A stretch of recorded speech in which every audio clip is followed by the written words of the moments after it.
and welcome back to another episode of We Read It One Night, the romance novel podcast where two sisters recorded this episode well in advance, and yet I, Allison, still managed to be late editing it.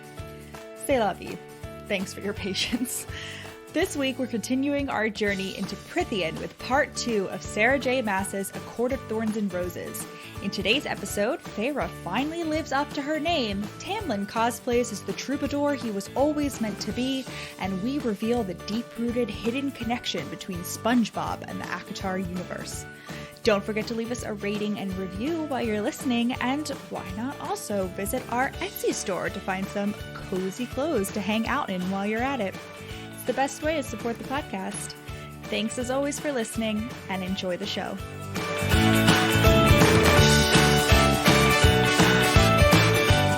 I have two things to say. Okay. One is a question for you, and it's based on our behind the name influence discussions over the course of the podcast, but also specifically the last episode. But my question for, like, when we were talking about Feyre, the name, we were talking about how that's a user submitted name, and you are of the opinion, correct me if I'm wrong, that like user submitted names don't count as like real names. Well, no, I mean it can be a real name. It just means that it hasn't been like vetted by the guy who runs the site. Okay. Who, so like, my does question for you is like at what point does a user submitted name become a real name? It's not that it's not a real name. It's just that the guy. No.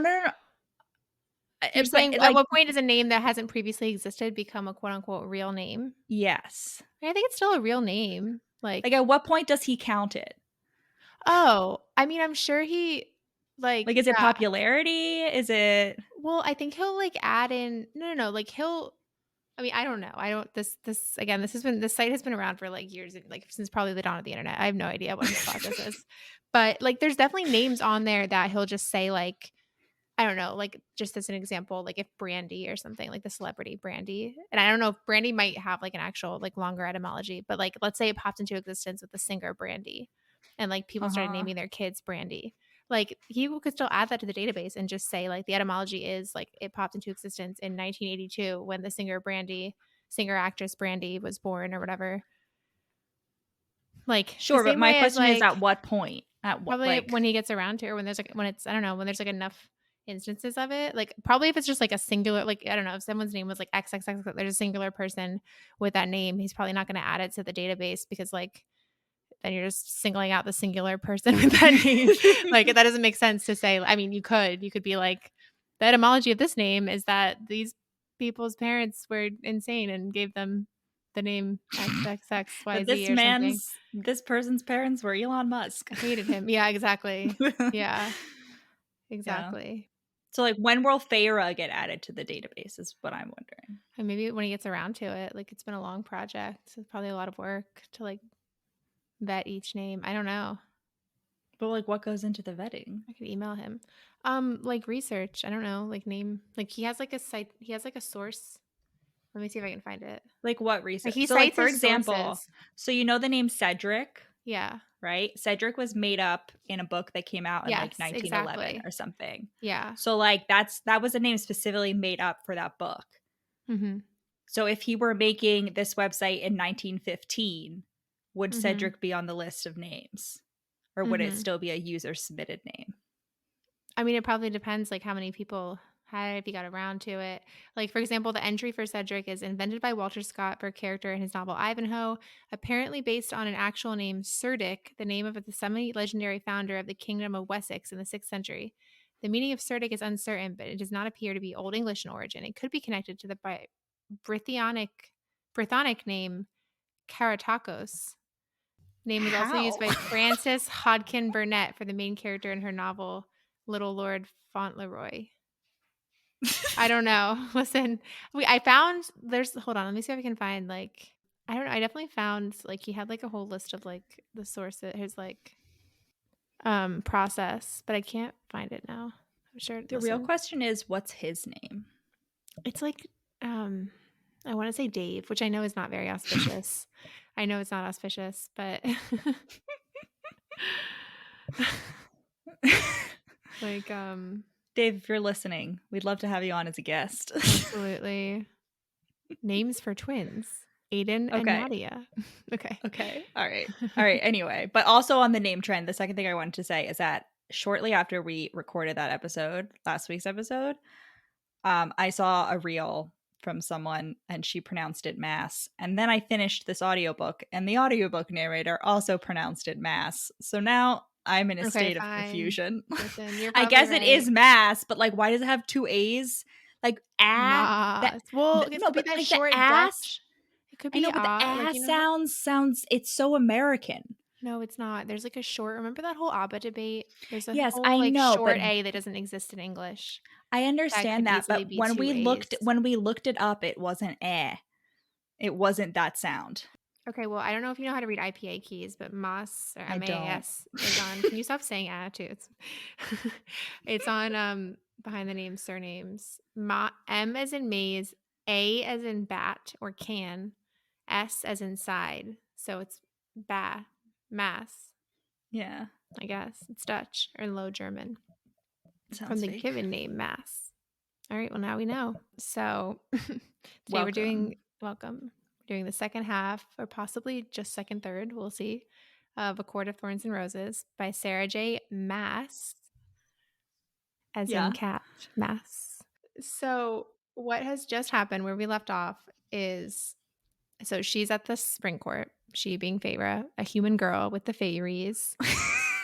For some reason, like I still just can't get over like why the faeries would give a fuck about humans like in any capacity just because they're like literally just like lifespan wise. It's just an insane disparity. The You know faeries what live it indefinite is? amounts of time, thousands of years. What is You it? know, like maybe it's like, you know how like there's the whole debate of like, okay, are there aliens? Are there not aliens? And like if there were aliens, that would mean that they were like so much and they like could find us. Like if there were Mm-hmm. aliens that could contact us, Mm-hmm. that would mean they would be significantly more advanced. Mm-hmm. But like there's a debate of like, does that mean the aliens would just like come and enslave, like would view us as like dogs, or like would they be benevolent? You know what I mean? So like I Mm-hmm. guess this in Sarah J. Maas's imagination, the aliens would be benevolent. Well, I'm not saying that the fairies have to be like malevolent and enslave the humans. That's not what I'm saying. I'm just saying like why would they bother with them at all? Like I guess why would they bother caring what like individual humans think about any given topic? Because all you have to do is wait out like basically a week of their life, you know? Like, right? Like imagine if you had someone like pestering you, but you knew they were gonna be dead in a week. Like, wouldn't you just wait it out? I don't know. Like, am I wrong? Like, right? I'm just trying to No. picture what the comparison would be. Like, imagine like you're at No. work and there's like this really annoying intern, but they're only there for a week. Like, would you even bother like I don't know, like setting them straight. I don't know, like trying to make them less annoying. I don't like would you just wait it out, you know? You're not going to enslave them, but like you can Well, the like fairies, why would you like, bother taking into account like what they I don't know. I Care. mean, the fairies, like, at this point, at least the Prithian ones, like, they don't really care what humans That's true. Well, but say. like they do, like the treaty, like all of this stuff. I don't know. Well, I feel like Whatever. it's the They equivalent, patch this, I okay, feel like, yeah. of like, okay, you're a scientist. I just re-listened to our Love Hypothesis episode. This is a Okay. friend of mine. You're a scientist experimenting on mice. Mhm. Okay. I feel like that's the equivalent, like intelligence, like advancement level, like fairies to humans. Mhm. And the mice suddenly, in the middle of the experimenting, are like talking to you in full sentences, being like, dude, no, I don't like this. Stop. Like, Oh, wouldn't that? yeah. I just feel like Oh, at some shit, point that for would sure. induce you to stop. Well, absolutely. I mean, I don't think we should be experimenting on mice. No, I I guess know. But I guess, I'm like trying to create a real life yeah, that's true. That's true. They are metaphor. sentient mice. That's true. Yeah, good point, I guess. Yeah, I guess so. Well, mice are also sentient. Wait, does Oh, sure, sentient just sure, mean you sure. can No, talk, you're or right. does it just mean you can think? I always misuse sentient. I guess like have human like intelligence, Yeah, which they near might human also. intelligence. They might. Near dolphin intelligence, we don't know. Well, Yeah. according to Hitchhiker's Guide to the Galaxy, the mice do. They are smarter than everyone. Yeah. Anyway, sapient. Yeah, I guess. I guess it's like yeah, you just be so jaded after a while. You're like, why am I don't know. I guess you still bother like making friends with people that you're only gonna be around for Yeah, I mean, like you make friends with people in college, and like most of those and like people are all people that you're not basically, yeah, necessarily going to spend the rest of your I life know. Yeah, it's with. true. But they don't like cease to exist. Yeah, that's true. I mean, the whole like rest of my life. Yeah, Sure, they my whole don't past life die. I since mean, they college could too. though. Yeah, Show the spring she's at the court. spring court. We just had calumni. We just found a high fae head in the garden. And it turns out that Yes. it's a message from the night court, or maybe not so much a message as just like A practical cruel joke. prank. Yeah, haha, funny. A Not fun. funny, a haha. He's such A fun little an goof and a gaff. impractical jokester. Yeah, a goof just and a a knee gaff, slap. a laugh and a a laugh and a Laugh lark. and a half. Yeah. Lucian and Tamlin don't find it funny, and obviously Feyre is also like, no, I don't find that funny either. And so now it's summer solstice, which is different than Calamni, and we find out that the humans don't have holidays. Like, or we knew that before. They don't celebrate holidays like ever since being freed from the fairies, but they do quote still celebrate solstice. Nothing religious, of course, just a small gathering with food, donated ale from the neighboring tavern, and maybe some line dances. So I'm like, okay, so a holiday? Like, that sounds like a holiday to me. Like, what? We're all hanging out, celebrating the summer solstice. Like, why did holiday have to be like quote unquote Does religious? Sarah J. Maas realize that like the majority of holidays we celebrate in the United States are not religious? Yeah, like I don't know what like this is like the 4th of July, right. basically. Right. It doesn't listen, don't question it. Whatever. But the snacks, the summer solstice spread is delicious. Is it? I was like, what are they? How do they You describe didn't it? know. I expected you to comment on this because you're usually the person who's like, oh, listen like, to this food description. What did they have? I don't remember because I assumed that you would have had written down the quote. Oh, sorry. I just remember thinking like, oh, this sounds really delicious. The only thing I wrote down was like the wine, because Lucian's like, don't fucking drink it. And then she's like, fuck you, I'm drinking it. And then like almost dies. Not really, but like she gets like really drunk and like she gets super drunk. Yeah. I also want to say like what I noticed that like it's interesting that the longer Feyre stays in Prythian, like the more faerie like she kind of like acts. Like I don't know, she like acts more like animal. Like I feel like that she like brings up how she can like smell people and like hear that like I don't know, like it just feels like her senses are more like feral the longer she remains. I don't know. Interesting. Yeah, like wild. Huh. That could be a definite. Yeah. But yeah. Feyre gets drunk, which dulls your senses. Does not. Yeah. Right. Maybe faerie wine is different. I don't know. I don't know about that. Yeah. But she gets drunk and then she dances. This really reminded me of that book Wicked Lovely about the Summer King who has to like find his summer queen. And like there's a part there where they go to the carnival and she drinks the faerie wine and like gets super drunk. I don't remember. I need to reread that. And then she like chooses her human boyfriend in the end. LOL. Yeah, anyway, spoiler alert for that series. Listen, that was. I haven't read the series. I'm only about the first. I read summaries of the series because I wanted to know what happened, but I didn't want to read. Yeah, same. But I don't remember if she sticks with the human boyfriend like the whole time. She does stick with a human boyfriend. Of course, she does. Absolutely. Okay. Anyway, Feyre is drinking the wine. Tamlin comes up. He's playing the fiddle. He's playing the fiddle. Oh yeah, because he wants to be a fiddler, but he absolutely should. His troubadour self finally gets to go. Exactly. He's playing away the fiddle. He gives her a feral smile. Does. Okay. What I wrote down was he finally gives her like a decent compliment. You look lovely, Tamlin murmured. And something in his soft tone made me want to purr. And something I noticed is that it's never Tamlin who gets the cat things. Like it's only Feyre and like I think Rhys. Like I tried to pay attention. I can't say for sure. Well, but Tamlin is feral.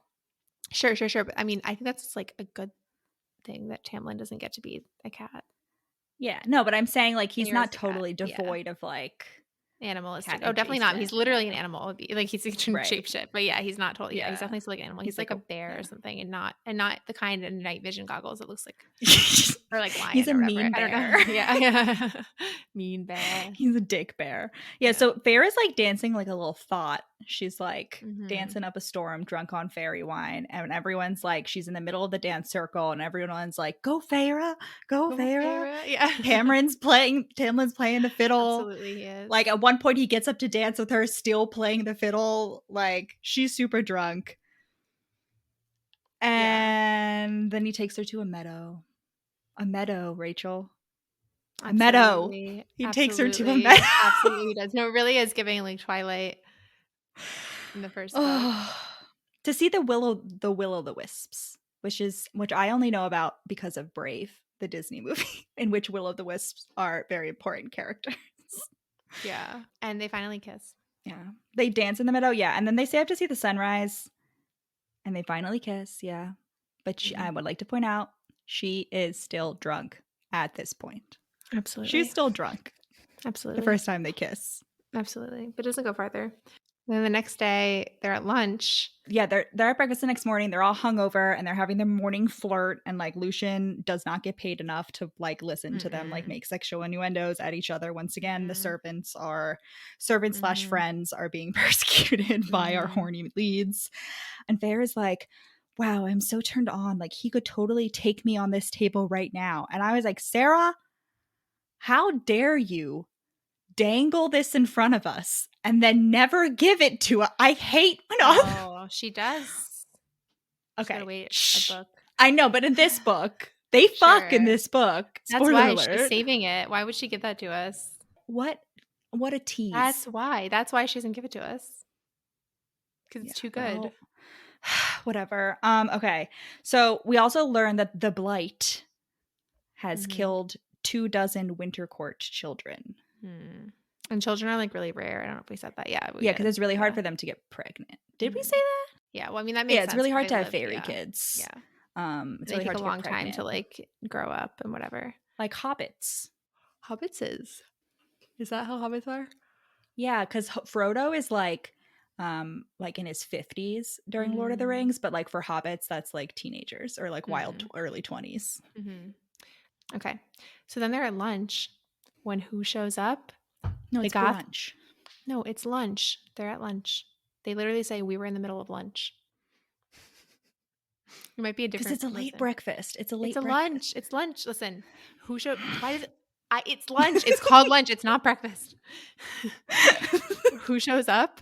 Goth boy from Column 9. We finally find out it's Rhysand. And this narrator, Jennifer Akeda, pronounces it Rhysand. And we can just not. Yes, I hate because that. I'm pretty sure it changes. Yeah, it's Rhys. Okay, Rhys. Yes, Rhys shows I did. She does change it later in the book. She's not even consistent throughout the whole book. Because I was like, I take back what I said up in defense of Jennifer Akeda because she pronounces Rhysand like this. But then she changed the pronunciation and I like gaslight myself into thinking that I didn't actually hear her mispronounce it. Yeah. No. But she definitely did. But she changes. She learns. Now. Yeah. And I love the way his entrance is described. So first of all, he enters with feline grace. That's just exactly. important. I'm but saying also the mental image, like the image that's created of him approaching is that so like Tamlin senses that he's appeared on the grounds and he's like, and then like they hide Feyre like behind a curtain or whatever. And he just comes up a little bit. Yeah. The picture is like Tamlin and Lucian are like both holding knives, like ready to fight. And then all you hear is like the casual footsteps of like Rhys like on the marble, just like yeah. It's the Kill Bill thing. Yeah, it's literally that. Like that's or what's that do. Yeah. That's I'm imagining that and I was like, Rhys, you're such a fucking drama queen because he comes in to like riff him up a little bit. Yeah. You know that he planned like he like sat in his little bedroom and he was like, all right, he like set the stage. He stage managed this. He's like, this is how it's gonna go. Yeah, exactly. And he comes in and they're like, we were in the middle of lunch and Rhysand's like stimulating. Rhysand purred. So Feyre purrs and Rhysand purrs, but Tamlin doesn't purr. And his whisper is described as, quote, erotic. And also there we have the quote, Rhysand laughed. A lover's laugh. And I was like, but Tamlin doesn't have a shot here. Not only does this man have dark hair and light eyes. I know. Not only is he morally gray, but he has a lover's like poor Tamlin. Listen, I know. I don't know how we were ever tricked at all. Like it's kind of wild looking back. Well, I was never. Yeah, you were never. I was never tricked because I had already had it spoiled for me, so I don't know whether I would have figured it out. Okay, but I went into this series knowing that spoiler. And I went into it, you telling me like, I want to see if you figure it out or something. And I did like so at you were the on end, the hunt, but not like throughout. Yeah. Yeah. which is interesting. Okay, so he comes in to basically just like fuck them up a little bit and like be like, well, Amarantha, meh, meh, meh, like she's mad, meh, meh, meh, like, are you gonna give Yeah. up? And like playing the baddie. And this is also when we find out find out that he's quote Amarantha's whore, like Lucian Mm-hmm. calls him that. Mm-hmm. And we also find out that he's High Lord of the Night Court, which is Mm-hmm. funny because like Feyre was like, oh my god, like when she first met him, she was like, oh, he has so much power. It's like even more powerful than Tamlin, and I can't imagine what the High Lord of the Night Court does. And I was like, Oh my god. twice. Like every time she meets a High Lord, she's like, wow, this guy is so great. I can't imagine what the High Lord is like. And then it's like, bam, it's the High Lord. I know. And it's really giving like Twilight. It's giving Twilight in like the baseball meadow when like James and the gang come up and they like try to shove Bella and like disguise her. Like Jasper tries to, Yeah, disguise. they're all hissing at each Yeah, and that's what other. they're doing. They're like glamoring. And then Rhys figures out, he's like, you dare glamour me? And then He he like, sees her empty plate and he mm-hmm, figures it out. mm-hmm. And he like, Rhys can not just read minds, but kind of like shatter your mind if he wants to. Like he He can can go in and control like you, fuck like you up. fully. Yeah. Yeah. Yes. I don't know if he can like make you do things, but like, Yes, he definitely could. like he can make you like walk over, like lift up your hand or something. I think he definitely could. I don't know, but he like goes into her mind basically, and he's like, you'd be running if you knew, like blah blah blah, like whatever, just like vague, like He's being such a caricature of a villain. mm-hmm, Like he's being so villainy that it's mm-hmm. like if you're reading this for the first time, you're like, this is just bad. Like this is a badly written villain because he's just so overblown. I feel The like. man knows how to But play a then, part. Yeah, yeah, he's but then committed to the bit. Committed yeah, to the bit. listen, Rhys is nothing If not but a committed to the committed. bit. Yeah. Yeah. It's like he has a tattooed in one of his many night court tattoos, committed to the bit. It's just like Absolutely. on as a Absolutely. tramp He does stamp, love a like on good his back, tattoo. lower Man, back. my man does love his a good tattoo. Yeah. And he basically like he goes into her mind and like she's like, she's been fantasizing about you, Tamlin. Meh, meh, meh. And he's like, if it's any consolation, she might have been the one for you. Which just file that away. He's such a little shit. But yeah, and then Rhys is like, Tamlin, beg me not to tell Amarantha about her. Like, Mm-hmm, get on your mm-hmm, fucking knees mm-hmm. and beg me. And I was like,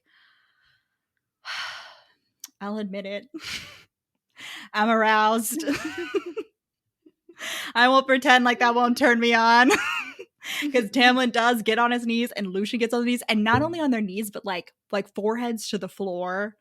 Like, these men are done. Mm-hmm. Sorry, these males are done because Sarah J. Maas Mm-hmm. doesn't believe in calling faerie boys I really men, hate it. Yeah. which is just horrible. Yeah, and so like they do, and he's like, fine, like maybe I'll tell her, maybe I won't. And then he's like to Feyre, he's like, tell me your name.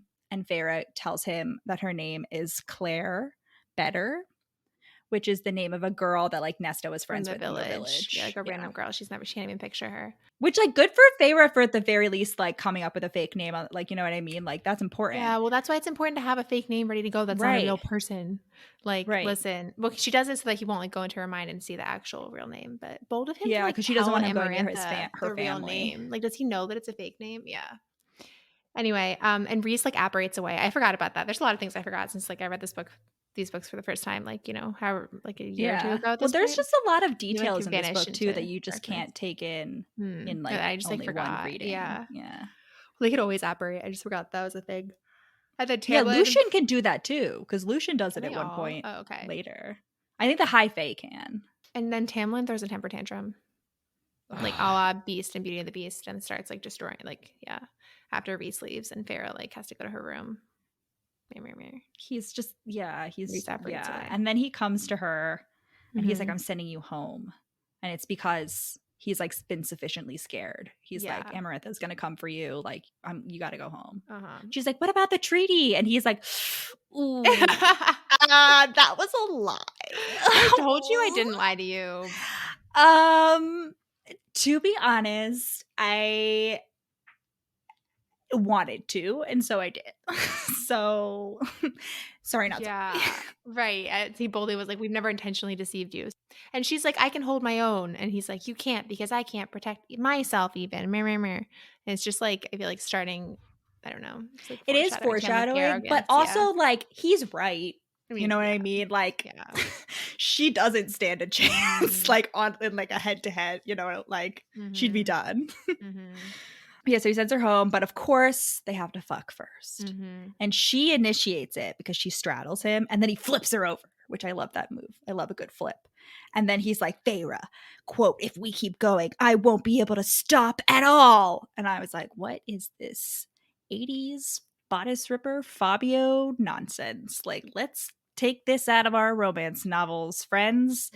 I will admit that when I read novels from like the 90s and the early 2000s, I am like, you know, I kind of like it. Not so in books published in the last decade. Interesting. I wonder why that is. Yeah. I know because I'm like, oh, the author didn't like the culture, like the author didn't know better. Okay. Whereas like someone writing today knows better. When did this come out? Like 2016, I think. 2015. Yeah. Yeah. Okay. So last decade. Yeah. True. It'd be weird if that was more than a decade ago. So then Feyre leaves, and I think it's interesting. I don't think she ever tells him about the Suriel saying stay with the High Lord, because that's like, no, I don't know, I she feel doesn't. like that's, yeah. And Lucian's like, give her a few days, and Tamlin's like, no. And then as she's getting in the coach to go home, Tamlin's like, I love you. And Feyre doesn't say it back because she's like, I don't want him to have like, I don't know. She's like, I guess we have to separate, and I don't want him to be like worrying about. It doesn't make sense, but like, yeah, I mean, she doesn't tell him. Yeah, it does. I remember being like, okay, I guess I get that reasoning when I read it, but I don't really know how to articulate the reasoning. Yeah. I also just want to say this is like a general also romance thing. During the sex scene, he quote sheaths himself inside her. Absolutely, he does. And I know this is like a common, like, you know, that's one of those common romance novel like metaphors, and it's something that I think Sarah J. Maas like specifically gets made fun of a lot for like describing dicks as like velvet wrapped steel and like saying like he impaled her. And I'm like, first of all, she's not the only one, but second of all, please let those metaphors never die. Like, I'm gonna be honest, like I love that those like little what it's not a metaphor, it's a euphemism. Yeah, it's a euphemism. Is it a euphemism? Now, like, there's like other euphemisms that are for like, you know, like instead of the clit, they used to say like her nubbin, and instead of like her like, you know, labia, like they used to say like her petals. There were a lot of flower metaphors involved, and like those can die. But like comparing dicks to swords, 100%, I am here for it. Like currently, right now, keep writing that in your romance novels. As of now, we'll follow up on that. As of now, I cannot guarantee you that 10 years from now, I won't be playing this clip back and being like, I would like to apologize for my foolishness, but right now I'm into it. Okay, fair enough. We'll see. I'll see if we hold you to that or not. Okay. Okay, ever since I decided I have a long face, like from that TikTok filter, apparently bangs are supposed to be good for that. So everyone who says I shouldn't get bangs hates me, apparently. Why don't you get bangs? I don't know, but every time I suggest it, the people around me are like, absolutely not. Kind of look like Hayley Williams because it's so like scraggly. The lead singer of Paramore. Oh, I hate it, actually. Okay, we're not gonna do that. Not that I hate her, but okay, glad that's settled. Moving on. Should Rachel get bangs? Right in. Right in. And do I have a long face or an oval face? Because I feel like Mom, Bob, and everyone has always told me I have an oval face. And the advice for that is just like, oh, well, any haircut works with an oval face. I remember, but I just feel like that's patently untrue. Like, I just feel like I'm being gaslit. And then like apparently long is an option. And I feel like there's, you know, like it fits. I feel like my face fits slightly better into the long category than the oval. Like, which, you know, I would rather have an oval face, but I don't think I do. Like, you know, like I think that's objectively not the case. So anyway, listener, write in. Does Rachel have an oval face or a long unclear face? If they know what I look like, but like absolutely. If you scroll back far enough in our reels, she makes an appearance on our Instagram. Or if you just go to our TikTok page. Our other account. Go to our TikTok page. She's there. Yeah.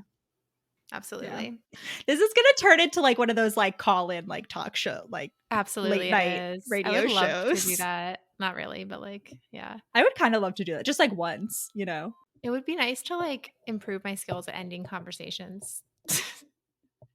Well, you could always just be like, here's the thing, the benefit of it being your late night radio show is that you can just hang up on them.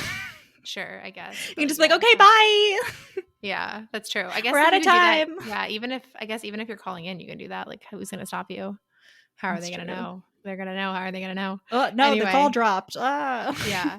Anyway. Okay. So Feyre goes home and he roofies her again. Yes, she goes to sleep. And so the family, as we said before, like Tamlin took care of them, like gave them a nice house, like all this stuff. And Elaine and Nesta greet her. And Elaine is like, oh, like, so happy to see you, Feyre. Like, did you get our letters? And Feyre's like, oh, I guess she either forgot or doesn't know that I can't read.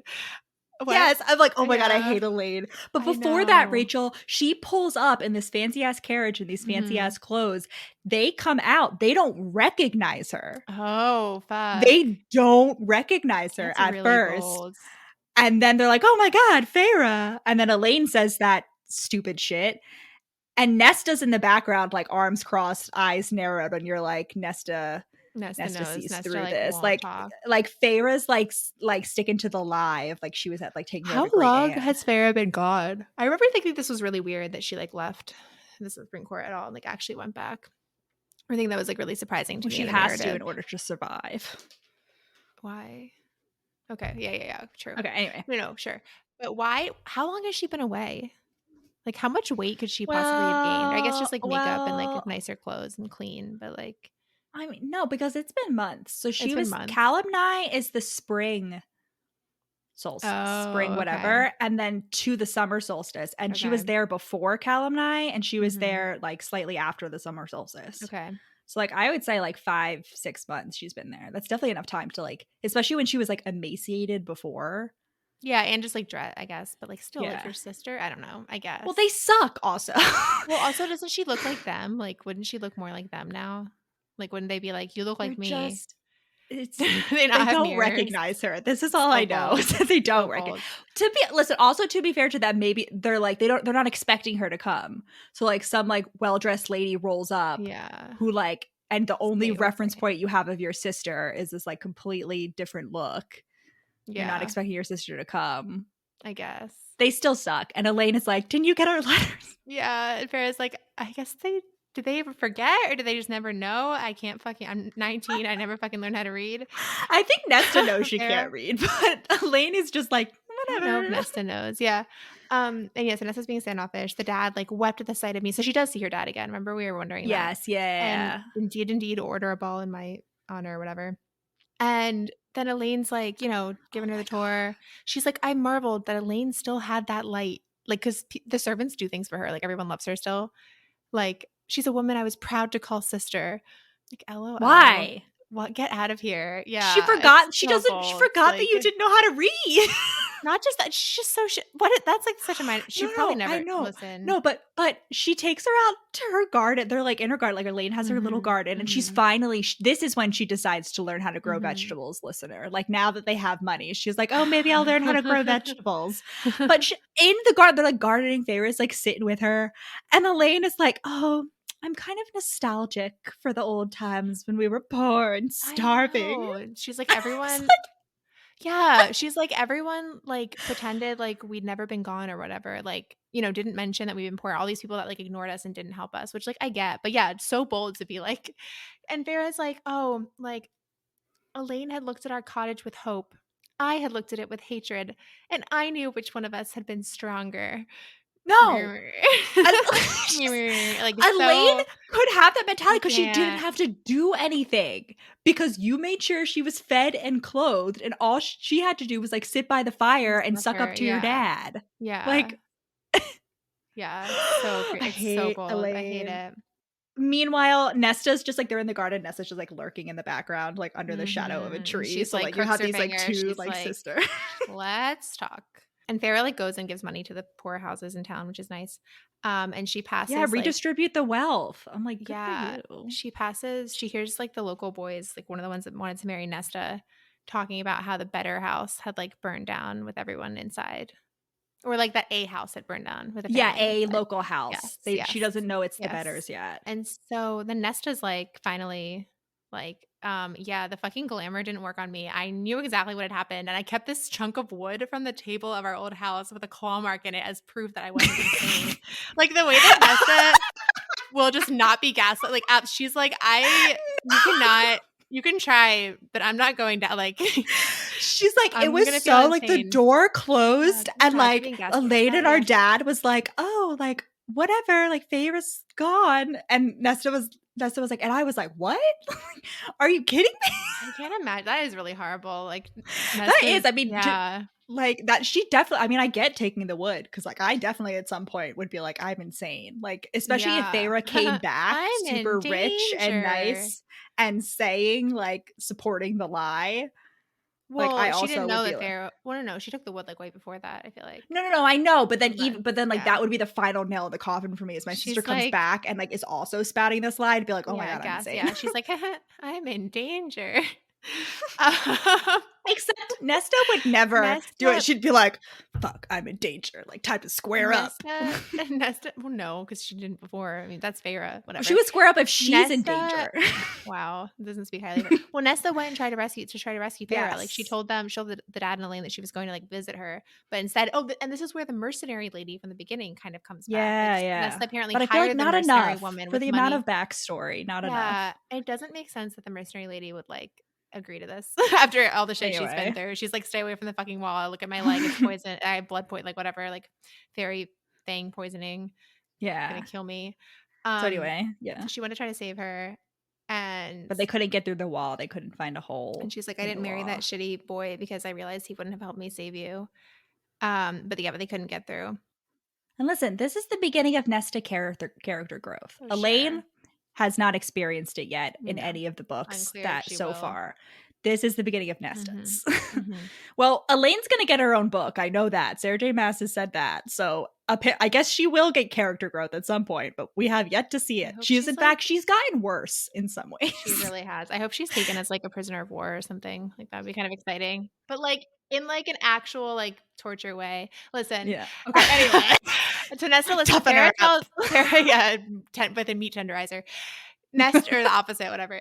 So Feyre tells Nesta her whole story.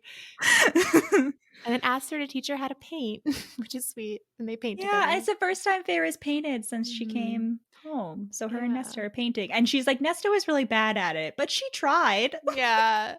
And Feyre like does confront her a little bit. She's like, yeah, well, like you spent, like I forget how it comes up, but she's like, you spent every copper I gave you when we were in the hut. And Nesta's like, well, I knew you could get more. And if you couldn't, I wanted to know if like our dad would finally step up and like try to get money. Yeah. She's like, I couldn't take care of us, not the way you did.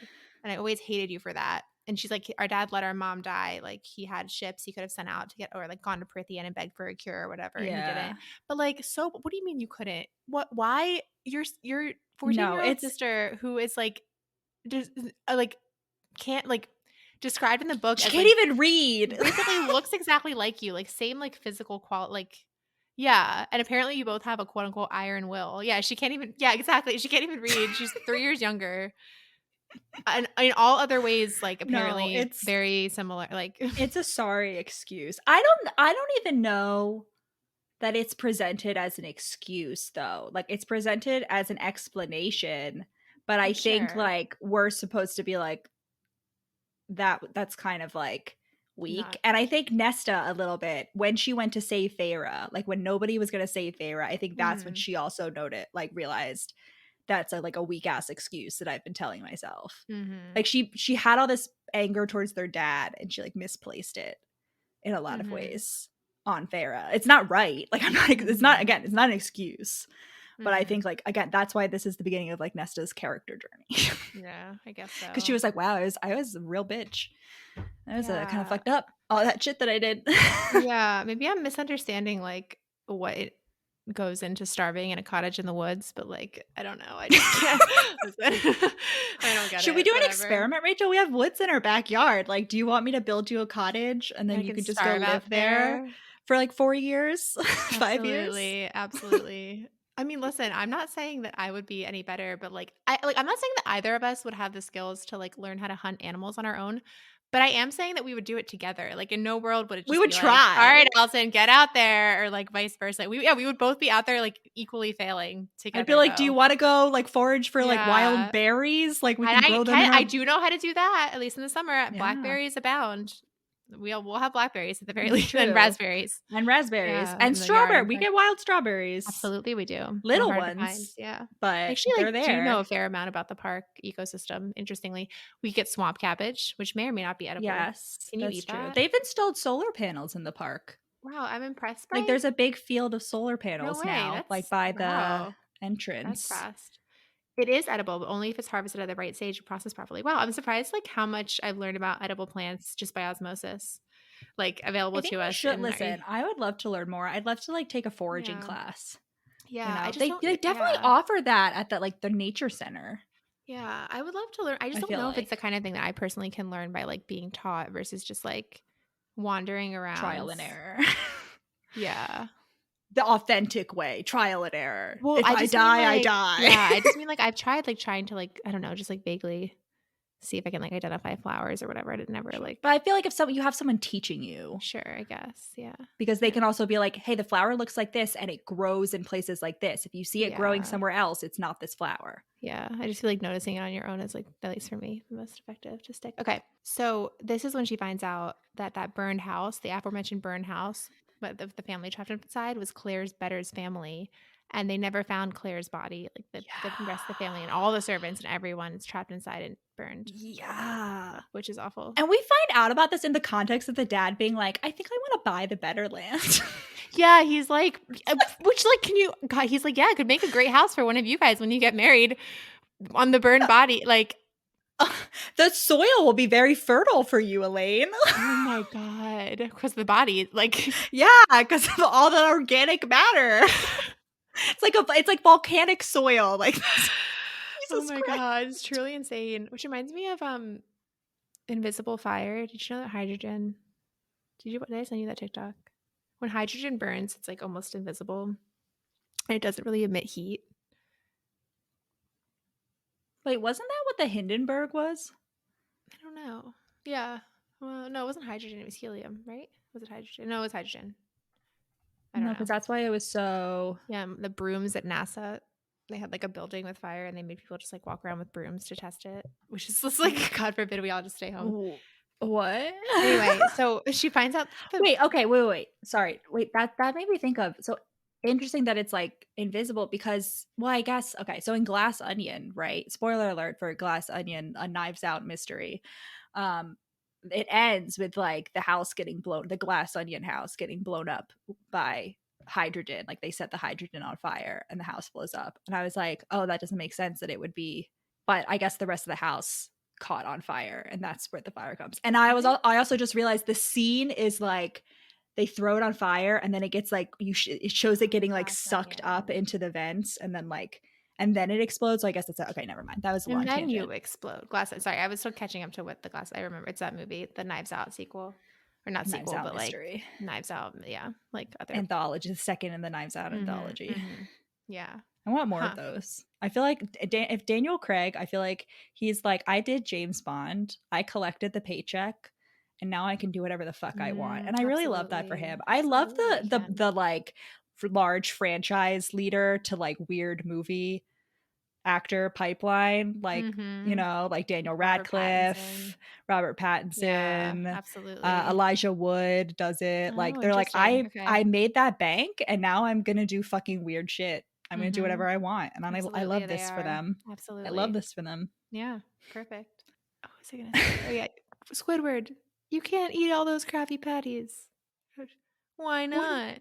Am I gonna explode? No. They'll go right to your thighs. and then you'll explode. Oh man, I just thinking that was like such a I could make such a great meme out of this moment, except it has nothing to do with the book. No. It's like only makes sense in the context of the hydrogen of the Better family exploding. Of the Better family to hydrogen fire to the Hindenburg to Glass Onion to SpongeBob. Feyre, you can't give Claire Better's name. I don't know. Listen. What's gonna happen? Is she gonna die? No, she's gonna get tortured, and then she'll die. Her family's gonna get burned alive. And then listen. Really, and the So servants. What did the servants do? I know, I love that that was, like, emphasized because, like, yeah, it checks out. Listen, good. I'm glad his Yeah. parents got it right. Yeah. She's like, I love money for them. I guess they'll never, like, outside their door, the silver, not the iron. Whoops. So Vera's like, "Fuck, like, this means that shit's going down in Prithian. Like, I gotta go back." She feels really guilty, and she's like, "I gotta go back." Yeah. And Elaine at least, listen, like, Nesta's like, "Absolutely, go back. Like, you have to do it, and, like, hopefully, Vera's like, get the family out if you hear like anything, like get them out as far away from here as possible if you can." And Yeah, she's like, hunker down, and if you see any signs, like, go all the way to the other side of the world. why haven't they already gone? Honestly, I don't know. But Elaine and the dad do remember. As soon as Feyre's about to leave, they are like, Elaine like runs down the stairs and it's like, Feyre, I remember you were kidnapped by fairies. Oh, they do? Okay, I missed Yeah, that. the No, very well, last Elaine moment. at the least like gets her horse ready for her. Like at least she does that with like some saddlebags and shit and like food. And Vera, I guess, has to actually be conscious for this journey this time. Like unclear how she knows how to get back, but like whatever. Well, she knows how to get to the wall. And then how does she know to get to Tamlin? Well, his territory is like the only territory along the wall. So like once you cross the wall, you're immediately in the Spring Court territory. And then when she is in it, she's like, I know these woods. So I guess Okay. like They she have spent gone enough so long. time. Why do you have to knock her out? Like it's like a multi-day journey. Whatever. Something It's that's great. I don't know. He just likes roofing her. I don't know. Honestly, I don't mind. I kind of like being in like cryo sleep for like a long space journey or something. Sure, but like again, it's not necessary. So it's like, what were you doing, Tamlin, like, when she was asleep? Imagine if you could travel and just like, yeah, that's true. If you could just travel and like be asleep and not have to like, Yeah, but sure. But it's great if you can consent to it. Sure. Okay. If someone's just knocking you out willy-nilly, it's not so great. So she comes back and the whole house has been ransacked. Like everyone's been taken. Dun dun dun. She goes back. I want to emphasize she brings like weapons. She's got like knives. She's got her bow. Knives she's like out. ready to fuck shit up. I love the like misplaced confidence where she's like, yes, I still believed I could fuck up a whole like army of fairies and this like head queen fairy lady that's been like fucking everyone. Love it. Absolutely. Everyone's gone except for Alice comes back. Alice, her like old maid / whatever / servant / friends. Yeah. We never see again. That's true. I don't think we ever see her again. Are you sure? I think we might. No, I think because I think in the second book, like she's gone. I think she's like bopped over to the summer court or wherever, like with her nephews. Yeah, as she should, honestly. And she's like packing up shit to like run away with her nephews, basically. The manor's been trashed. There's like blood everywhere. Like windows are broken, doors are off their hinges. It's a lot. And she sees the gorge marks. Oh yeah, there's like walking along and she sees gorge marks in the dining room table and she's like, I don't know if those were made during the fight or just when Tamlin got mad one time. I know, when he was ransacking the house after his tantrum after Rhys interrupted their lunch. Or just in general, any time when he gets even a little bit angry and his claws come out of the dinner table. Out on the fucking dinner. Yeah. And I was like, Feyre, think about what you just thought. Like you're seeing like a battle scene.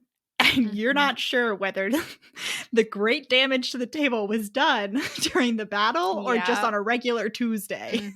Absolutely. And Alice basically finally gives her the whole scoop. She's like, yeah, this fucking blight was actually a curse. Amarantha like tricked everyone into these fucking masks, and Tamlin had to get like not only a human, but a human who like would kill a fairy for like, unprovoked. To fall in love with him. And there was like this deadline, and he really like didn't do that much until like right up to the deadline when he finally like started sending out his men to get killed. And then you turned up and all you had to do was say I love you, and you didn't fucking say it. Yeah, I love that. Alice is like, you were so fucking close. Like, why did you have to be such a dumb bitch? Amarantha, the backstory is that she like was supposed to be just like a emissary, like a diplomat, basically, like envoy from the King of Hybern. Well, she fought in the original war, and she fought against the humans. Like she was like very pro-slave. Yeah, I was gonna say that after. Yeah. So like she tricked everyone by like pretending to just be like a envoy for 50 years, and then she like turned it on them, like stole spells from the King of Hybern and like enslaved, captured everyone. And yeah, she hates humans because during the human war, like ages ago, pro-slave, her sister Clythia, what a horrible like. Anyway, yeah, but also like chlamydia, also like Yeah. something Oh, about just the not a good if, name. like Anyway. syphilis. I don't know. Listen, she fell in love. Syphilis McGee. Yeah, she fell in love with this human guy, Jurian, and like, was really in love with him. And Amarantha tried to warn her, but like Clethia wouldn't listen, and like was like telling him secrets, like really unclear how. Like it just doesn't seem like the kind of scenario where it's like, oh, Amarantha just didn't like her boyfriend. It seems like why would Clethia in any world have been allowed to like be giving secrets to like the enemy? No, I don't think Amarantha knew she was giving secret, but She also I don't know. did. She said like she tried to convince her that he was just like Yeah. two-faced, but like she didn't listen. So like really, I don't know. It turns out Tyrion was two-faced because as soon as he got what he needed, he like literally tortured Clethia to death, which like seems really that's unnecessary. kind of fucked. I was like, you Yeah, could it have seems just really killed extra. her. Yeah, Bro. or why even kill her? Like you got your secrets, move on. Like she doesn't even seem like she was that useful. You Well, literally but she achieved was like a nothing. soldier. She was like an Oh, she was a enemy, like soldier? yeah, she was like an enemy, like she was like a general along with Amber. Like her and No. Amarantha were like leading armies together. Like it wasn't Oh. she wasn't the Elaine, you know what I mean? It was more like Feyre and I thought Nesta it was versus Elaine. Feyre Are and you sure it Elaine. wasn't Elaine? That I makes don't no think sense. so. Why would the general be fighting against the humans be like in love with the fucking human? I don't know, she's It's something horny. I'm gonna I Her don't know. I feel like name is she's a the weird Elaine. sex related thing. I She's know. horny. It's baked into her personality. I just really feel like she's the Elaine. I don't know. Whatever. She's Anyway, dumb. And anyway, Amarantha got really Amarantha pissed. is Understandably, a like bitch, Amarantha's but she pretty loves her sympathetic with sister. this. Yeah. Yeah. Amarantha's like pretty sympathetic. I don't know why she would have been allowed to be a spy. Whatever. And she basically like we find out she like tortured Jurian for weeks and then sealed his essence, like his consciousness, into like this eye ring or is it a necklace or it's a an ring, eye a necklace bracelet? and then a ring Yeah. or something. And Or a no, ring. she has her finger bone around her neck and an eye ring with his eye in it, and the eye like moves. It's like he's like fully conscious in there. Like he's been there for like 1,000 years. Absolutely, like, it's, he has. fucked. Absolutely. Or for like 500 years, I guess, because that's when we know the war was. Uh-huh. And then also Amarantha has a weird thing with eyes, because we also find out during this story that she's the one who took Lucian's eye. That she like Lucian basically was like, fuck you, I hate you, like one time during like emissary duties, and she carved out his eye with her finger. And then they came back and Tamlin was like, yep, we can still make peace. It's okay. Let's still be friends. And so she invites them all to a party. It's like, oh, I'm sorry for carving out your friend's eye with my finger. And she invites them to the party. And that's the part. She invites all the High Lords. She's like, yeah, everyone come to a party at my house under the mountain, under your sacred mountain. Yeah. And absolutely nothing shady about this. Nothing. Tamlin, why don't you wear these masks? Why doesn't your whole court come? And why don't you all wear masks? Be great. So that Lucian's not self-conscious. Took his eye. Just like, she did feel bad. She actually, Amarantha did feel. She's like, I don't want Lucian to be self-conscious. Like, absolutely. I took his eye out, so like I'll give him something. My bad. Listen, that's my bad. That's on me. I didn't know there would be consequences to my actions. I'm sorry. How was I to know there would be consequences to my actions? Oh my god. Yeah, because Amarantha wanted Tamlin to like shack up with her. Basically, that's like the conflict. He like rejected her and like apparently said some mean shit about Clethia like back in the day. Yeah. Well, also it's about the Amarantha. So Amarantha was friends with Tamlin's dad. Oh yeah, like they were like buddies. Yeah. And she met Tamlin for the first time when Tamlin was a kid. And it's like in this story from Alice, we get that like Amarantha was horny from him, like for him, like from that moment. So not only is this bitch just generally evil, but she's also a predator. That's a great point. Like he was a child. He was a kid during the war. Yeah, that's true. Okay, but like, oh yeah, that's true that she was into him right away. Yeah, that's true. Interesting. Are we sure? Yeah. Yeah. No, I remember. I specifically. Sometimes I feel like Sarah forgets like the ages that she sets up. Like I don't know. Like because later, I just think you have to when you're writing books in which these like 500 to 1,000-year-old dudes are falling in love with a human teenager. Like you have to pretend age isn't a thing. You have to. So Feyre obviously feels like really fucking guilty. She's like, wow, I could have stopped all of this if I had just said I love you like I wanted to. Yeah. Wow. Honesty is the best policy. So Alice, she finally convinces Alice to get her under the mountain. And Alice can like only tell her this because his curse is over, but there's still like part of it that's there's still one part of the curse. It's like just listen, they can't tell them. Keep your ears open. Keep your ears open. So Feyre gets under the mountain, and almost immediately the ACOTAR the evil like slithery demon nightmare dude Catches who her. like came to talk to Lucian and Tamlin in the garden, catches her and Yeah, takes her to the immediately. court. And this is immediately after she has the thought that, quote, fairies could be silent as cats. Yep. And then she's like, and then I turned around and there was one, silent as a cat. Yep. Stuck up on me. Hunting me. Yeah, and so he drags her in. Mm-hmm.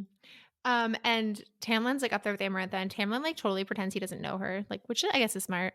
Yeah, he's doing it so that like Amarantha doesn't know like what bothers him that she does to Feyre, so she doesn't like, you know, hurt Feyre. And I'm gonna be like, so we get introduced to Amarantha.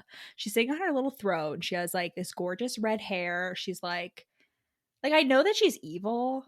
No, really, she has red hair. It's really I was gonna say it's giving red hair. Caroline Bingley and like Mr. Darcy. She has red hair, somehow. but she's specifically Feyre is specifically like she's not that pretty.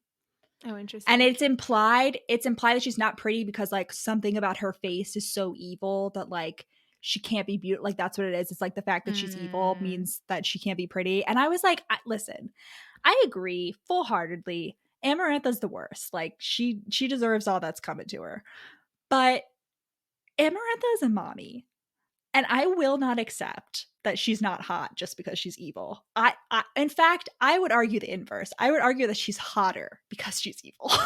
Like, she has a finger bone necklace and an eye ring keeping this poor dude alive for 500 years. Like, she curses a dude just because he doesn't want to sleep with her. She curses a dude and a whole country. Well, no, that's what's interesting is like, I feel like it's because it's also about something that he said about Clythia, like because he apologized and he tries to apologize for that. So I don't know if it's actually just because like, yeah, well, I think it's both. Well, because now she's brought Tamlin back and she's like waiting for him to like finally give in to sleep to like fucking her, and he still has the mask on, which I guess she's into. She's like, whatever. Yeah, because the curse isn't broken, I guess, because she never broke it. So yeah, Tamlin pretends he doesn't know her, and like basically a full half. I mean, it really isn't that crazy that like it really is a full half. Only half of this book is like Tamlin romance, really, and then like the rest of the series, like just as a note, like I realized because like basically this whole recording, like it's been like Tamlin's not really part of it. Like yeah, they have sex at the beginning, but like at least 40% of this book is like building up. Sure, but she is this whole climax, this whole third act. She's doing it all for Tamlin. Sure, but like also in the background, like also. Yeah. So Feyre's like, first of all, she's like, I might as well ask nicely first. Like, I might as well ask her to let Tamlin go nicely. Like, you know, like who knows? And I was like, that's growth, Feyre, because first chapter Feyre would have just been ready to fight. But she's also like stymied by the fact that she sees Claire Better's mutilated body strung up on the wall that they tortured, and it's like really fucked up. And she's like, oh my god, I did that to Claire. Yeah, now Amarantha's like, he's like, let me make you a deal, sweetheart. Here you go. I got a riddle for you, and if you can solve it, I'll let everyone go instantaneously right away. And she says it, and Feyre's like, fuck, riddles are not my strong point. Which, listen, same girl, like I get it. We love a girl that knows her limitations, like absolutely. That can realistically assess her strengths. Yeah. And she's like, or if you can't figure out the riddle, you can do 3 tasks. Kind of like Hercules, but like only 3. Yeah. And then I'll let them go at the end. But she doesn't note instantaneously. She doesn't specify when, which is bold, yeah. And Feyre's like, the one thing Alice told Feyre was like, never make a deal. Never make a bargain. And Feyre's like, fuck, I'm gonna have to break the rule. Like, sorry. Feyre also does recognize, she's like, listen, if I say no, like they're not gonna let me leave alive. She's like, so I might as well fucking try. Like, I'm gonna die either way. Yeah, so Amarantha tells her the riddle. She smiles, quote, smug as a cat. So Amarantha is described as a cat, which is why she's mommy. And so I've written down the riddle. And the riddle is, there are those who seek me a lifetime, but we never meet, and those I kiss, but who trample me beneath ungrateful feet. At times I seem to favor the clever and the fair, but I bless all those who are brave enough to dare. By large my ministrations are soft-handed and sweet, but scorned I become a difficult beast to defeat. For though each of my strikes lands a powerful blow, when I kill, I do it slow. And... okay, first of all, I want to know whether Amarantha just had that riddle in her head or whether she came up with it on the spot. Like, did she come up with the poem on the spot? Second of all, everyone I always see people, when people talk about this riddle, they're like, oh my God, I can't believe Feyre didn't get the answer. It's so obvious. Like, I knew the answer immediately. And I would just like to say, I'm woman enough to say that I am literate and I still didn't get the answer. Like, Yeah, no, I I didn't still, get it. even on the I mean, I second time, didn't I'm think like, I don't about it really too hard. see. You know what I Yeah. mean? Like, I didn't think about it, but I didn't get it. I also wouldn't be able to like audit, like hearing that kind of riddle, like seeing it written down. Maybe Yeah. I could like read it and guess it, but like hearing it, no way. I can't do auditory processing, low score, 0 out of 10. Yeah, and honestly, like, even just now, like, hearing it again for, like, probably the 3rd or 4th time, like, I still don't really see it, to be honest. Like, No. No, I get no. it. I get it now. When Feyre eventually figures it out, I was like, feels like a stretch that you're figuring this out now, but whatever. Mhm. Yeah, so she does the task, and then immediately after Feyre agrees to this, she gets beat up. Amarantha's like, okay, fuck you. And Mhm. then she gets like dragged to her little cell because she's only going to do these tasks like at the full moon or whatever. So she has to like wait 3 months. And then Lucian like Mhm. sneaks in and like heals her a little bit.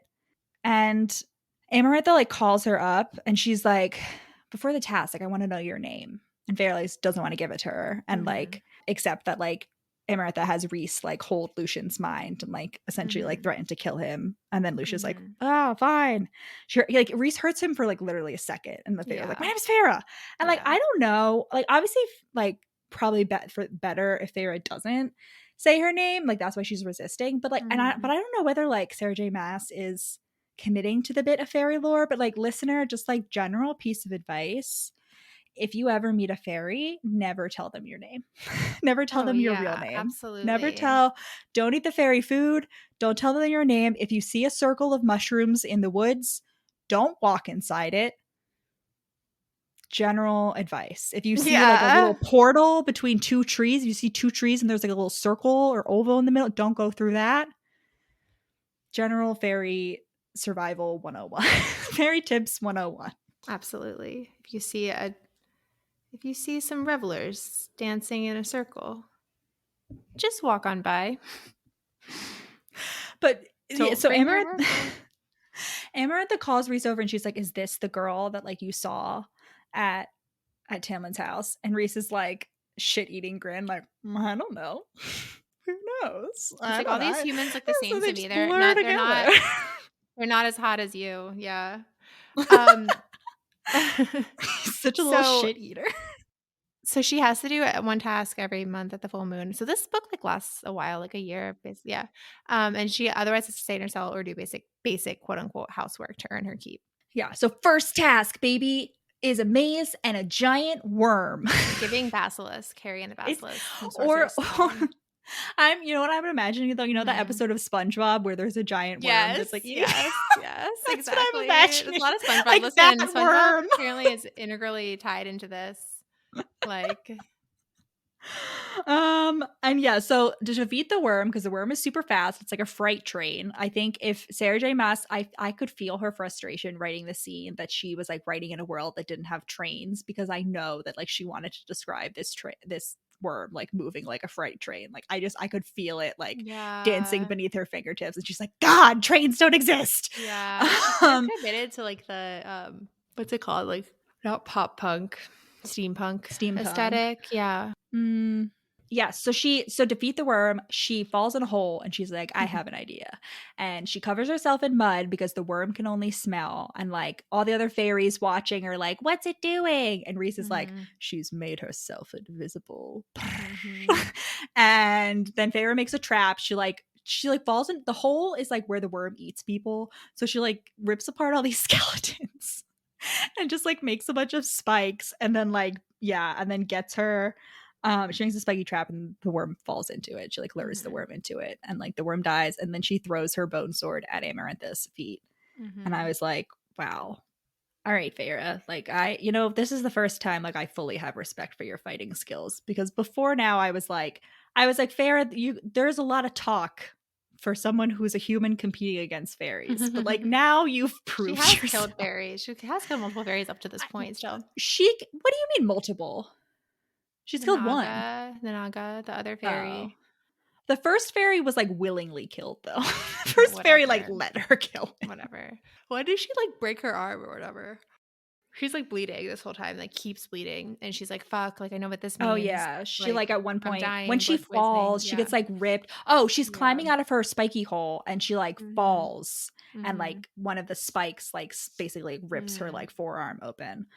Also, everybody bet that she would die, and except for Rhys, and Rhys won. Oh, so yeah. She's just like, hey. Yeah. And she's like, I can't let them know how bad my arm is. They'll use it against me, which is very cat-like of her. Especially like all wild animals, I feel like, are like, never let them see you sweat. Like, yeah. Yeah. So you bleed. Yeah. So the wound is definitely going to kill her because she's like back in her cell. She's there for a month. Like she's not getting any medical treatment. She's getting like shitty, moldy food. Like she's going to die. And Lucien hasn't come to save her, which we find out later it's because Lucien was like being beat up because like during the worm thing he was like, Feyre, it's behind you, or like whatever, and so he's like being punished for that. But so Lucien doesn't show up. So but guess who shows up, Rachel, instead of Lucien? Reese's Pieces. Here he is. He comes with a little treat. And the way that he appears, Rachel, the way it's described is like he like shimmers out of the air, like he steps out of the darkness or whatever. And the description of it really reminded me of the way you described the doors moving while under the influence of mushrooms. I was just like, is Feyre on shrooms right now? Oh, is Rhys just like the physical embodiment of magic mushrooms? Yeah. And he's basically like, listen, I'll heal you. In exchange, you have to hang out with me for 2 weeks out of every month for the rest of your life. And she's like, 5 days. And he's like, 10 days. And she's like, a week. Yeah, and he's like, no. Deal. And then they shake. And she gets a sick tattoo that has an eye on her palm. And the eye, she talks to the eye. The eye becomes her friend. Her only friend. Absolutely. But when Feyre is still going to say no, this is kind of fucked up that he does. Like, he like digs into her injured arm to make her like say yes, to like make her say yes. And I'm like, twist the bone when she says no. Reese boy, what the fuck? And like I get that, like probably from his perspective, he's like, she's gonna, like, if she doesn't say yeah, like she's gonna die. Like she doesn't get this healed. He could just do it though. Like, I know. Yeah, I don't know. Yeah. Anyway, he probably would have. Like, I don't know. You would think. It's super fucked up. And then when she gets the tattoo, all that she, instead of like, she gets that tattoo, she's like, oh my god, like I can't believe you tattooed me. And like Rhys like putzes off, and she's like, oh my god, Tamlin's gonna see the tattoo and he's gonna be so upset. Instead of, and I'm like, wouldn't Tamlin just be grateful that you're not dead? Like, because you were gonna die. Like, why is our first thought that Tamlin's just gonna be pissed that you have a tattoo? Oh, I know. Like, and then like he does have the audacity to be like mad about it, kind of like later. No, he does. Like, and she's right. Like that is his reaction. And like when Lucien finally shows up like a week later, and he's like, why'd you make that bargain? And she was like, I'd be dead. She's like, I don't think you understand. And like both of them are like, why would you do that? And I'm like, why aren't we grateful that she's alive? Like what? Yeah, because Lucien like clearly doesn't understand how like humans break or whatever. Like no, like human mortality. Yeah, anyway, so then she's got to go, they make her do like random tasks throughout. She's got to like clean a hallway with dirty water, and it doesn't work. And then Lucien's mom pops up and like cleans the water. She's like, because you the Autumn Court mom didn't let Rhys like kill my son or whatever. And then the next one is like sorting lentils out of like a grate and ash fireplace in like this room with this giant black bed. And the guards are like, if you don't do it in time, the person will come back and strip your flesh. And it turns out to be Rhys. It was the picking like lentils out. I feel like that was a very fairy tale thing. Like I feel like, is that like a Cinderella, like an old, it sounds like familiar. And I'm gonna be honest, I know, like knock on wood, I'm not saying that I want to be given this task, but I actually don't think this would be the worst. Like I wouldn't mind. I don't know. Like it's kind of like weeding, like not all the time, but like once, just like methodically sorting. Yeah. No, it definitely is in like original like Grimm Brothers Cinderella. Like at one point she's given like a bunch of annoying tasks by her evil stepmother, and the birds help her pick out the lentils from the ash or like something like that. Anyway, so Rhys shows up and he's like, hello? Why are you in my room? And she's like, you said that I gotta pick out the lentils. And he's like, no. And then he just like snaps his fingers and like does the lentils. And we do get a note that he he has black silk sheets on his like big goth bed, but it doesn't look like he sleeps there, which is actually very like a sad observation if you think about it, that he doesn't sleep there. Yeah. Well, it could have been made. Like, I don't know. I don't get that, but whatever. Yeah, like the servants do a good job. And Rhys like, yeah, helps her, and she finds out that he also can shapeshift. That all the High Lords can, but only Tamlin has a weird like monster form. I guess. Yeah, it makes it sound like you get to choose. You can like you get a choice with your shape. He's like, well, Tamlin prefers fur. I find wings and talons to be more entertaining. Like, doesn't really make sense. He doesn't know. He creates his own wings. He doesn't naturally have the wings. He has to make them himself. So he wasn't born with wings. Shapeshift into? He wasn't. Well, I know he can like make them go away. He doesn't fully shapeshift into like, what does he shapeshift into? Well, he has like pointy like talons on his like hands. Yeah, so does his hands also turn into claws. Like, oh, true. Yeah. They turn into talons. Yeah. And like the bottom half of his body I don't becomes know. like a weird that's Sarah true. J. Maas was just like, listen, this book is kind of a monster fucker book, but like, you know, we're gonna do wings instead of like her fucking a literal like beast. Like he still has a regular human anatomy or whatever. Yeah. So she starts like talking to the tattoo, and the tattoo like, you know, winks back, whatever. And so she starts having to go to these balls. What? Yeah, so just at the end of the Rhys boy interaction is that he mind controls the guards that they're not allowed to be mean to her anymore. Oh yeah, I tried to say that. Yeah. He tells the guards not to touch her. He's like, you have to stab yourselves if you touch her. So she starts having to go. So he can't make people do what he wants. It's like glamoring them more than anything, though. I feel like. Yeah, I guess that's the same. Yeah. Okay, so she starts having to go to these balls, and she's like, she's painted so that like they'll know if anyone touches her. It's like the tattoo things, and every time Rhys gives her like fairy wine, so that she'll basically black out and not remember it, which is nice of him if you think about it. Yeah, that's true. But she does have to wear a slutty dress that like basically is like her being naked and like dance in front of everybody. Yeah, she doesn't remember it, and she is hungover the next day. But yeah, at least you know he stops her from getting assaulted. Yeah, well, from remembering it. Oh yeah, with the paint. Yeah. Rhys. So then we have this like incident where like there's like an escape attempt from one of the summer fairies, and Feyre is called in to like watch. And Amarantha basically makes Rhys like go into his mind and like check if anyone else was trying to escape or if it was just like a, you know, like an individual like rogue thing. And Feyre kind of notices, which is the fact that Feyre notices, but like somehow we're supposed to believe Amarantha doesn't. Like the High Lord of the Summer Court is like really tense and is like, oh no, and like a lot of other people are really tense. And Feyre's like, wow, it was absolutely like a bigger scheme. Like they all hatched it, and he's like really that High Lord is really inexperienced because they killed the previous one.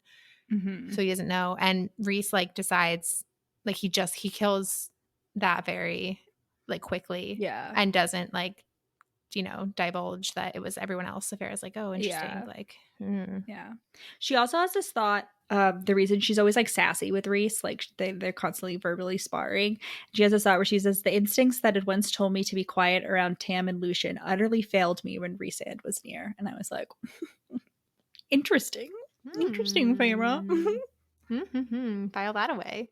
She can also feel his emotions sometimes. Like sometimes when he comes to visit her, she's like, oh my God, I could feel his emotions. She can feel like the bond or whatever. Yeah. Which is, it must be because of the tattoo. It must be because of the tattoo. When you make a bargain with a fairy, like you have which like, why wouldn't she have had that bond with like fucking, I guess who else? Amarantha also then, like what? They have a bargain. Like, girl, although Amarantha does, I noted this, Amarantha also calls her Feyre darling, which I thought was interesting. A little can't get Millicent. Is that where he gets it from? Throw a little kinky. Listen, Amarantha's mommy. Yeah, she's mommy. Feyre darling. Okay, so the second task, she has to read a fucking riddle. Which like at this why didn't Amarantha make everything a riddle? Because like she knows this girl can't. No, she doesn't know that she can't read. No, but she knows she can't solve. She already gave her a verbal riddle and she couldn't do it. So she knows she's like not great. Like they could have all just been whatever. Anyway. Yeah, and it's like it's like these fucking basically it's her like Lucien also. What? She has to save Lucien from like the Star Wars trash compactor, basically. Like but it's just like spikes are slowly lowering from the ceiling, ready to crush them both if she doesn't solve the riddle. Like pull the lever in time. Lucien in there, pull the lever, Kronk. Wrong lever. And Lucian's like, just pick one. Like I know you can't fucking read. And so she's like, oh, well, you know what? 2 seems good. Like 1 is too few and 3 is too many. So I'll Goldilocks this shit. It's 2 like me and Tamlin. she reaches for it, and the eye She's about is to like choose the stabby wrong stab. one. Yeah, she's like, that's wrong. Yeah. It's like pain, Yeah. Jane, like Jane from Twilight. And then she's like, well, fuck, and she tries it again. It's like pain, and then she reaches for like 3, The third one, and it's like pain, and then she reaches for 1, no pain. And Lucian's like, just pick one, and she like pulls it. Yeah, and that's the right one. I wonder who was telling her. Who sent her a little tingly. Mm-hmm. And she's like, I couldn't read, and it had almost killed me. I don't know why that line was so funny. Literacy is important, people. But she's okay. So now Rhys can also talk in her head. I want to say now, I guess also because of the tattoo. He can talk in her head. So she's like about to break down crying, like, because she's like, oh my God, like me being illiterate had consequences. And then Rhys in her head is basically like, no, you are not allowed to cry right now. What you're going to do is gaslight, gatekeep, girl boss Amarantha. You can cry when you're alone in your room, but not now. And so he gives her like a pump up speech. And then, yes, she doesn't cry until she gets to her cell. And that's when she like has a breakdown. And Rhys, and she has a breakdown specifically because she's like, oh my God, I'm trapped. Like I'm trapped like in this the walls dark are closing in. Like I'm about to like totally break. Yeah, like the trash compactor. And then Rhys comes to her and he's just like, he like annoys her enough basically where she, at the end of this interaction, she realizes that, oh, like Rhys came to annoy me enough that like he stopped me from falling apart. Like he came with that intention. Yeah, it took like, me a long while to realize that he stopped me from breaking completely. Yeah, but whether he said realized that Rhysand, whether he knew it or not, had kept me from shattering completely. She doesn't realize that was his intention. Yeah, but during this interaction, he to like annoy her and to stop crying, he licks her tears. He starts licking away her tears. You freak! You're such a freak! And he's giving Edward, that's for sure. Like, listen. Which, like, yeah, except so he funny. pees. He's like, except Feyre's pees, so it's not going to be in his system. It's like that movie, Everything Everywhere All at Once. Like, he's trying to get her to shift dimensions. I finally watched that, but yeah. And then when he's like, when you come hang out with me, I'll help you learn how to read. Yeah. Well, he's like, I'll assign, like, he's like, I'll make it. Yeah. Not even I'll help you, but like, I'll make it. Yeah. That'll be like, I'll assign you to learn how to read. So then they have another ball. Sorry, right before the last ball, she's breaking apart in her cell. And then the ceiling keeps turning into the starry night sky. She keeps like imagining the ceiling as a starry night sky. And B, she gets some mysterious music. She starts to hear some a beautiful melody that saves her sanity, like stops her from like disassociating in the cell. She's like, where did that music come from? I don't know. Who's to say? What a mystery. And so then we have the last ball, and not fiddle music, I'll tell you that. Or like a cello. Portable. Has flighty, more flighty. Some might say less flighty. Others might respond. So at this last, listen, because he can fly. Okay, at this last ball, Tamlin and her finally get a moment alone. Like for this first time in this whole like basically second 40% of this book, and while they're under the mountain. And they like go into this broom closet as I'm picturing it, like whatever. And like make out. Yeah. They basically he uses this moment to like make out with her and like start trying to almost fuck. Sex. Like they're like almost about instead of like, I don't know, trying to help her in any way. Or like escape or at least like strategize in any way. Like literally, it's literally just like let's have sex. Yeah. And then Rhys interrupts and he's like, oh, naughty, you'll get caughty. I see the paint.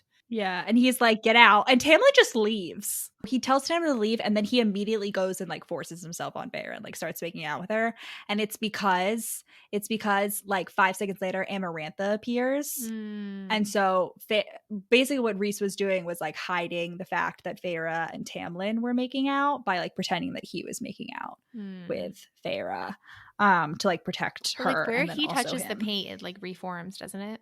Yes, but like not like immediately, I think, or something. Yeah. But anyway, Amarantha sees them and she smiles like a satisfied cat. But yeah, later is when Rhys comes to her cell. Rhys comes to her cell later, and we find out that it's because Amarantha made him fuck her, basically. Like he, you know, this is when Feyre realizes like, oh, he actually is Amarantha's whore. Like but like isn't like. He doesn't want to be like no in terms of like he's being forced to have sex with her. Like right Yeah, he's Amarantha's sex slave. Right. It's not what I just mean, like, it's not like a metaphorical, like he's her lackey. Like, it's like he's actually her sex slave. Like, this is when Feyre realizes that. Okay. And they have a little vulnerable moment.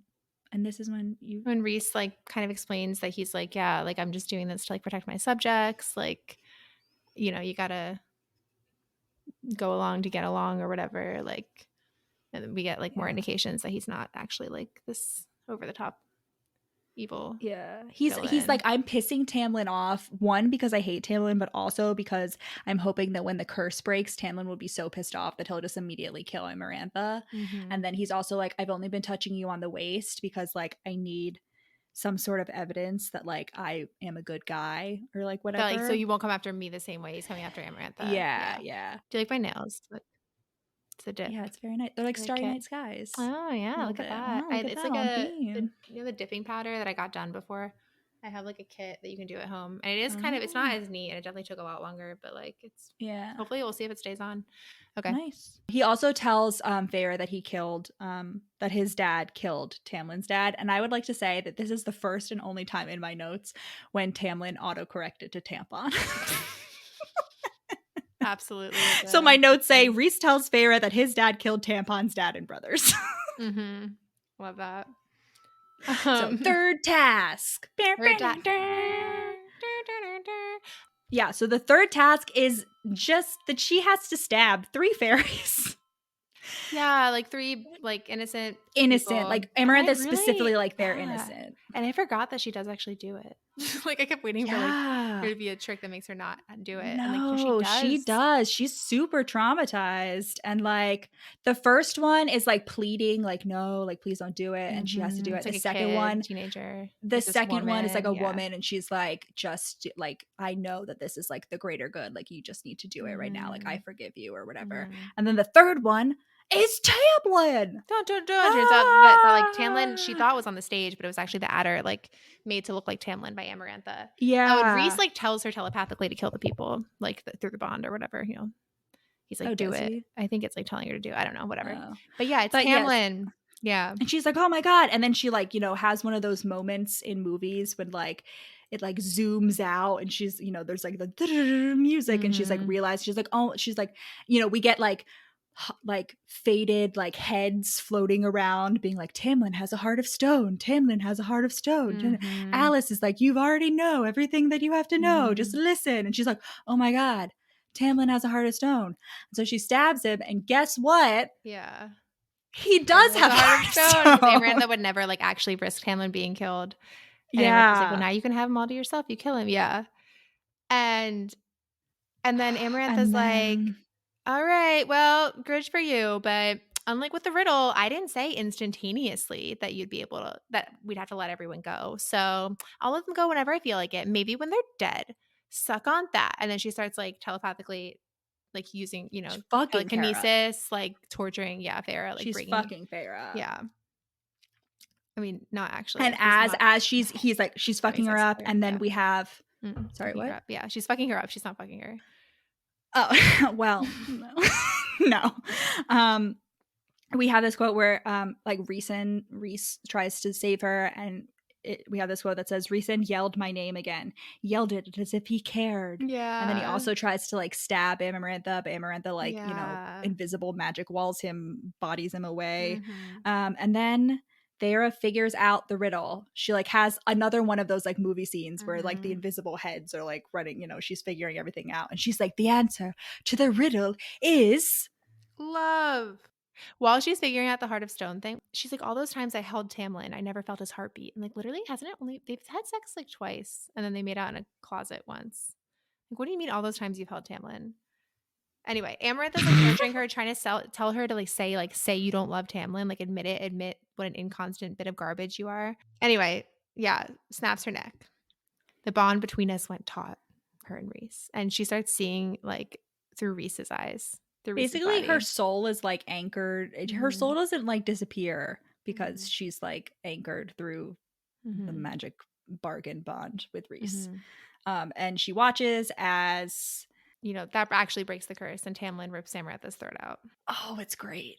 He runs. He throws her against the wall. Lucian tosses him a sword, and he's like, Tamlin, catch! It's like fucking Swan Princess. Yep. He catches the sword, and then he stabs Amarantha like through the neck and pins her to the wall. And then rips it and out. I was like, you know what? Say what you want about Tamlin, but he knows how to kill people in style. Why does Rhys need Tamlin to kill? Like, why does Rhys need Tamlin to be the one who's angry enough to kill Amarantha? Why couldn't Rhys kill Amarantha? You know, because I think it only breaks Tamlin's curse. I don't know. He said like let everyone. Yeah, I guess it's just for the spring court. Yeah, it's not like let everyone go. Good, fair enough. Yeah, the bargain. Why would the deal be for everyone? That doesn't make sense. Yeah. And the curse is freed. And then Tamlin is like, "My heart is open. My heart is open." Or like, what's that sound you're talking about? It's like the curse has been broken. I can whatever. I don't know. All I can think of is the sun is shining, the tank is clean, and we are getting out. Yeah. The tank is clean. That's not what I'm thinking about. Yeah. So it's like the curse is broken. Amarantha's dead. Feyre's dead. Feyre's dead. And then he's like sobbing over her body. So Feyre obviously is the main character and narrator of the first 3 books, and so she can't die. And what I thought was really interesting. So the High Lords, what they do is they all like drop a little kernel of light into her to like bring her back to life, which is I guess a thing that the High Lords can do to like turn you into a High Fae. But what I think is really interesting is that the High Lord that starts it is the High Lord of the Autumn Court, is Lucian's dad, who we know is a world-class dick. Like, I just think it's really interesting that Lucian's dad, who like no one likes, is the one that is like, yes, let me save this human. Like, why do we think that is? Do you think Sarah just like forgot, or like, is there something that like Rhys isn't controlling any of these people? Is he? No. Okay. Yeah, I don't know. I mean, maybe. Yeah, because I don't know. Like, as far as we know, he never like expresses remorse or whatever, right? For Lucian? Yeah. No, he's like no. Yeah, I don't know. Yeah, I don't know why. He's it. Listener, if you have any fan theories, I'm gonna look on like the ACOTAR Reddit, see if anyone's asked this question. Yeah. Why is it Lucian's dick dad who's the first one to go? Doesn't make sense. But yeah, so they band together, and guess what? Feyre is back to life. Woohoo! And now she's a faerie. She's fine. Name is destiny after all. Absolutely it is. And her first thought is like, fuck, I'm alive. I wasn't planning to live through that. I killed those people. She's like, God damn it. Yeah. And then, there was build up to that where she's like, I can't imagine. I don't want to kill things like besides for survival or whatever. Yeah. Sorry, I just remember that. Yeah. No. So Feyre basically has extreme PTSD. And she's super overwhelmed by being Fae because she like has all these new senses, and she's like, oh my God, like everything about me is different. And then she just has to sit through, instead of, being allowed to at least sleep, she has to sit through a bunch of meetings, and then immediately when she's finally alone, her and Tamlin fuck. And I'm like, it takes Tamlin like way too long to realize that she's not okay. Like he's like literally just like fucking just like doing diplomat shit. Like I don't know, like doing meeting with all the High Lords, like figuring out stuff. And I'm like, Feyre, like girl, boy, you just watched her stab 2 fairies, stab you, and then get her neck broken. Like she was dead. I just feel like it's not. You don't even have to know a person. Like it was in the war band much more. When I was a baby, when I was a troubadour in the war band. Yeah, I'm born with glass bones and paper. Yeah. No, but like I can't. I feel like you don't even need to know someone well to know that like, if they just had all this stuff happen to them, they probably need to like not be like sitting in on me. How much she like doesn't know her, like to even notice. It's not even knowing. Yeah, it's care. Just Yeah. No, they literally just like fuck. And then she wakes up, and then he's mad about the fucking tattoo. He's like, "We'll get out of this. Like, we'll find a way out of it, Mary." Like that's his concern. He's not even like, "Are you?" He's just like, "Well, I guess she is." Like, I can sense he's gonna ask me about this, and I don't want to talk about it right now. Yeah. Well, I think we already got that he's mad about the tattoo thing, because at one point Rhys does a big dramatic reveal because he wants to like fuck with Tamlin like at one of the balls or whatever. At this point, I think Tamlin is more talking about like, we'll get you out of having to go hang out with Rhys for a week every month. Oh yeah.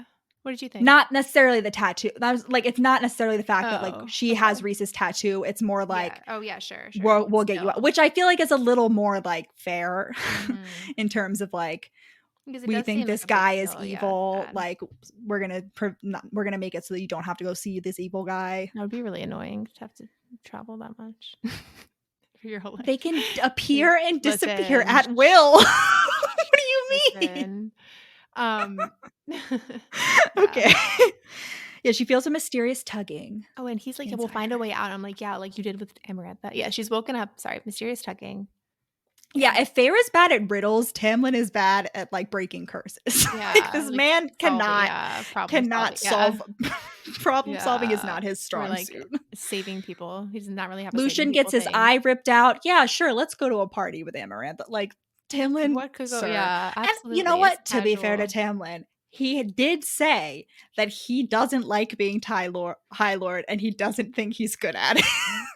The man again, like, you gotta know you gotta own. We love a girl that knows honest about his strengths. He's like, this is not for me, guys. Yeah. It's not for me. Well, really? Yeah. But he still persists in being like, but Feyre must be even worse at it than I am. Like whatever it is. Yeah. It's not for me. Yeah. This is not for Tamlin. So she's woken up by a mysterious pulling thread in the middle of the night. Mysterious ticking noise. Yeah, and she goes up. Yeah, I'm really unclear. I've never been clear on where the setting of this is. Like what? There's just like a little like there's like a little balcony like on the side of the mountain. So she goes up a bunch of steps, and then like there's like a little balcony or something in the side of the mountain. And Rhys is there, and they have like a little trauma vulnerability moment. How they're both like, "Wow, that was really fucked up. What we just went through. We're both really fucked up." And she's like, why did you like fight? Why did you try to like protect me at the end? And he's like, I didn't want you to fight or die alone. I want my future offspring to know that I was there and I fought against her in the end, even if I didn't do anything useful. Yeah. And then he's also like, he has his wings out. She's like, oh, are you gonna fly? And he's like, no, like I love to fly, but like that'll take too long. Like I'm just gonna like go home. And she has this thought where she's like thinking about, she's like, oh, the High Lord who loved the sky trapped underground or whatever. Like this really like poetic melancholy like thing. But yeah. And then Rhys turns around. They make eye contact. And then the shocked look on Rhys's face, and then he just like stumbles backwards and disappears. He gasps. Yeah. Why does he even wait this long to leave? I guess like subtly. Yeah, he gasps and leaves. And he wanted to see her. Yeah, he does explain that. Yeah, he gasps and he disappears, and she's like, "That was really weird." Okay. Well, these are time to go back to Tamlin. Bye. Yeah, and so they traipse on home. Yeah. Yeah, and then Feyre and Tamlin go home, and it's a happily ever after. Or is it? She's really happy to see the spring. Yeah, tune in. She's really happy. Tune in for A Court of Mist and Fury, part 1 out of ? Sometime in the next few months. Can't guarantee when. Yeah, absolutely. But it's a coming. All right. Okay. Hey, Rachel. Okay. Yeah. Where can they find us? No, we forgot Catskill. Oh, fuck. Yeah, it's the end of the book. Oh, I feel like off the charts. Yeah. Well, fairies are like as a whole cat-like. Feyre is very cat-like. Very sleepy. Rhys is very cat-like. Amarantha, Nesta, all very cat-like. Tiger-like. Who's tiger-like? Nesta. Oh. Tamlin's beast-like, not cat-like. But yeah. He's bad, like. Okay, 3, 2, 1. 3, 2, 1, 9. 10. Okay. We're back to the good old 0.5s, the old standby. And listener, you know that we're a cat-themed podcast, but did you know that we also have cat-themed clothes and designs at our Etsy store? Right before we started recording, I was showing Rachel some of the samples that came in the mail, and they will be up next week on March 1st. So be just like other girls and visit our Etsy store. Thanks. Rachel, where else can they find us besides our Etsy store? No, where can they find us, Allison? No, I asked you first. No, it's not how it works. It can't always be me. It was me last time. Yeah, but that was like the first time in forever. For the first time in On forever. Instagram, TikTok, elsewhere at We Read It One Night. Wherever you listen, obviously you're listening right now, or else this wouldn't be a question. Oh my God. Okay. On Twitter at We Read It Podcast, you can look at our Redbubble store and also our Etsy store, and you can leave us a rating and review. You can do that right now, and you can, in your rating and review, even write in about some of the many things that we've asked you to write in about in this episode that I don't remember, but I remember us saying them. So click that 5 stars and write us a little note. Godspeed, comrades. Godspeed.